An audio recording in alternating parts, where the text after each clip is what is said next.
नमस्कार, मी Bhagyashree Mohite. C news महाराष्ट्राच्या दुपारच्या बातम्यांमध्ये आपलं स्वागत आहे. सर्वप्रथम नजर टाकूया आजच्या ठळक घडामोडींवर. सांगली जिल्हा बँकेतील लॉकर फोडून दागिने लंपास करणाऱ्या चौघांना अटक. 3.25 कोटींचा मुद्देमाल जप्त.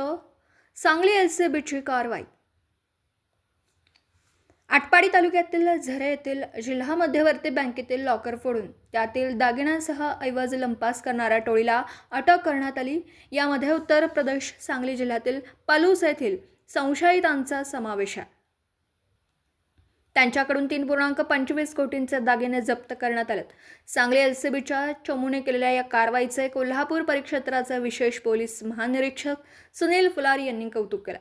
उत्तर प्रदेश येथील अन्य संशयितांची नावं निष्पन्न झाली असून त्यांना लवकरच अटक करू असं पोलीस अधीक्षक संदीप घुगे यांनी सांगितलं. राहुल रणजित शर्मा, वय वर्ष 27, राहणार गाव ककराला, तालुका जिल्हा बदायूं, उत्तर प्रदेश. विश्वजित विजय पाटील, वय वर्ष 24, राहणार बांबवडे, तालुका पलूस, जिल्हा सांगली. संकेत अरुण जाधव, वय वर्ष 26, राहणार बलवडी, तालुका खानापूर, जिल्हा सांगली. इजाज राजू अत्तार, वय वर्ष 30, राहणार आमनापूर, तालुका पलूस, जिल्हा सांगली अशी अटक केलेल्यांची नाव आहे. 7 जानेवारी रोजी झरे येथील जिल्हा मध्यवर्ती बँकेतील लॉकर कटरने फोडून त्यातील ऐवज लंपास केल्याची घटना घडली होती. त्यामुळे खळबळ उडाली होती. या घटनेचा तातडीने तपास करून संशयितांना पकडण्याच्या सूचना पोलीस अधीक्षक संदीप घुगे, अपर पोलीस अधीक्षक कल्पना बारवकर यांनी आटपाडी पोलीस तसेच एलसीबीला दिल्या होत्या. घटनास्थळावरील गॅस कटरबाबत सखोल तपास केल्यावर तो कटर पलूस येथून आणल्याचं स्पष्ट झालं. त्यानुसार तसेच तांत्रिक तपास केल्यावर पाटील, जाधव, अत्तार यांची नावं निष्पन्न झाली. त्यांच्याकडे कसून चौकशी केल्यावर विजय पाटील हा पूर्वी उत्तर प्रदेश येथे गलाईचं काम करत असल्याचं स्पष्ट झालं.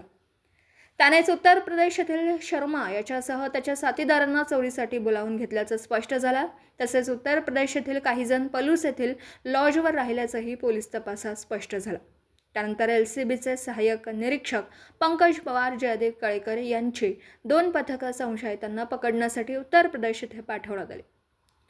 पथकांनी शर्मा याला ताब्यात घेऊन दागिने जप्त केले. त्याचे अन्य साथीदार पसार झाले असून त्यांची नावे निष्पन्न झालीत.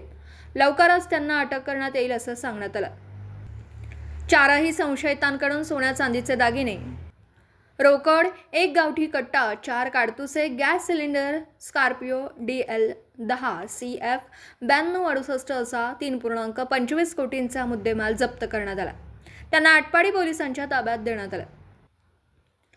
कोल्हापूर परिक्षेत्राचे विशेष पोलीस महानिरीक्षक सुनील फुलारी, पोलीस मार्गदर्शनाखाली एलसीबीचे निरीक्षक संजीव झाडे, सहाय्यक निरीक्षक अधीक्षक संदीप घुगे, अपर अधीक्षक कल्पना बारवकर यांच्या पंकज पवार, जयदीप कळेकर, सागर लवटे, संदीप नलावडे, सागर टिंगरे, रणजित जाधव, आमिर शाह फकीर, अतुल माने, सोमनाथ गुंडे, सतीश माने, मच्छिंद्र बर्डे, संदीप गुरज, उदय माळी, अमर नरडे, महादेव नागणे, अरुण पाटील, अमोल कदम, अमोल लोहार, प्रमोद साखरपे, सुनील जाधव, सुरेश थोरात, केरुबा चव्हाण, विक्रम खोत, रोहन घस्ते, अभिजित ठाणेकर, शिवाजी सिद्ध, सायबर पोलीस ठाण्याचे अभिजित पाटील, अजय पाटील यांच्या पथकाने ही कारवाई केली.